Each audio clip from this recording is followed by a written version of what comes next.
এটাতে তো আমরা অ্যাজ পার যা রুল আছে, যা আমাদের ডিএফপিআরটি 2019-এর যা রুল আছে এই রুল মেনেই করা হয়েছে।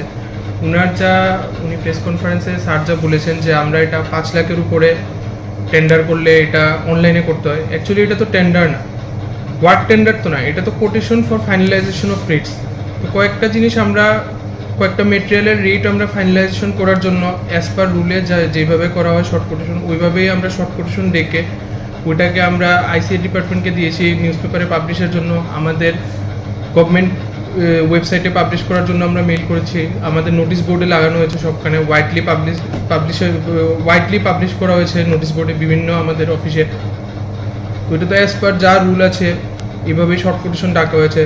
তারপর শর্ট কোটেশনের মধ্যে নিয়ম হলো গিয়ে আমরা যেদিন কোটেশনের বক্স ওপেন করি উইদিন যেটা আমরা লোয়েস্ট রেট যেটা আমরা পেয়ে থাকি বিডার থেকে, ওটার উপরে ওটা ফাইনালাইজেশন করার জন্য আমাদের এলপিসি কমিটি থাকে, যেটার মধ্যে পিডাব্লিউডির ইঞ্জিনিয়ার সাহেবও থাকে, আমি থাকি চেয়ারম্যান, আমাদের অফিসের যেমন রেঞ্জ অফিসার থাকে, এরপরে অফিসের স্টাফ থাকে, সবে মিলে আমরা এরপর এটা রেট ফাইনালাইজেশন করি, যেটা কি মার্কেট রেটের সঙ্গে ঠিক আছে নাকি সব কিছু থেকে ফাইনালাইজেশন করার পরে ডিএফওর অ্যাপ্রুভেল পেয়ে এরপরেই আমরা মেটেরিয়ালটা প্রকিউর করি।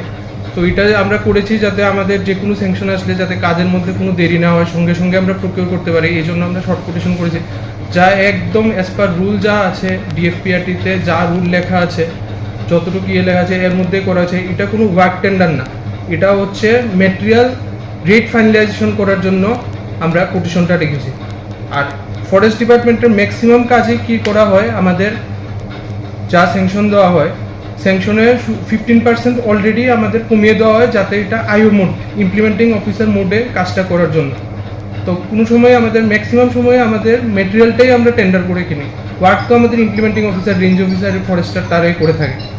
তো এখানে তো এটা ওয়ার্ক টেন্ডার করা হয়নি যে 5 লাখের উপরে গেলে আমার অনলাইনে করতে হবে আর 5 লাখের নিচে অফলাইনে, এটা তো আমরা মেটেরিয়াল ফাইনালাইজেশন করার জন্য, কিন্তু অ্যামাউন্ট তো কিছু উল্লেখ নেই এখানে, তো অ্যামাউন্টের কিছু উল্লেখ নেই। অ্যামাউন্ট তো আমি এলপিসি কমিটি দিয়ে আমরা তো রেট এনে ফাইনালাইজ করবো বিভিন্ন মেটেরিয়াল, এটা সব সাব ডিভিশনে এই নিয়মেই চলছে এখনো, মানে অনেক সাব ডিভিশনে এই নিয়মে এই বছরে এরকম করা হয়েছে। কোটেশন তো বাতিল হয়নি, কোটেশন আমি যেটা আপনাকে আগে বললাম, যেটা কোটেশন তো আমরা প্রসেসটা বাতিল করিনি, এটা আমরা টেন্ডার যেদিন ওপেন করি, টেন্ডার বক্স থেকে যেদিন কোটেশনগুলো ওপেন করেছি ওইদিন দেখেছি যারা আমরা টার্মস অ্যান্ড কন্ডিশন দিয়েছিলাম যে এই ডকুমেন্ট দিতে হবে, এই ফর্মেটে দিতে হবে, যে আমাদের টার্মস অ্যান্ড কন্ডিশন ছিল, তো এইখানে অনেক টেকনিক্যাল প্রবলেম ছিল। ওরা মধ্যে ওরা যেমন আমি প্রবলেম বলছি, যেমন টেকনিক্যাল ফাইন্যান্সিয়াল বিল একটা খামের মধ্যে দিয়ে দিয়েছে, যেটা আমরা বলে দিয়েছিলাম টার্মস অ্যান্ড কন্ডিশনে যে আলাদা আলাদা খামে দিতে হয়। তো ওই জন্য আমরা পুরো প্রসেস অনুযায়ী আমরা টেন্ডার ওপেনিং কমিটি থাকে, এই কমিটি খুলে যখন দেখেছি যে ওরা ঠিক করে বিডাররা দিতে পারেনি, ওই এতে আমরা এটা কেউটা অ্যাকসেপ্ট করিনি। কোটেশনের প্রসেস কিন্তু বাতিল হয়নি, বাতিল হয়েছে কোনো বিডারকে আমরা অ্যাকসেপ্ট করিনি। লাস্ট ডেট ছিল আমাদের 3 তারিখ পর্যন্ত জমা দেওয়ার ডেট ছিল, শুরু হয়েছিল 4 তারিখ গিয়ে দিতে শুরু ছিল 22 তারিখ প্রক্রিয়া শেষ।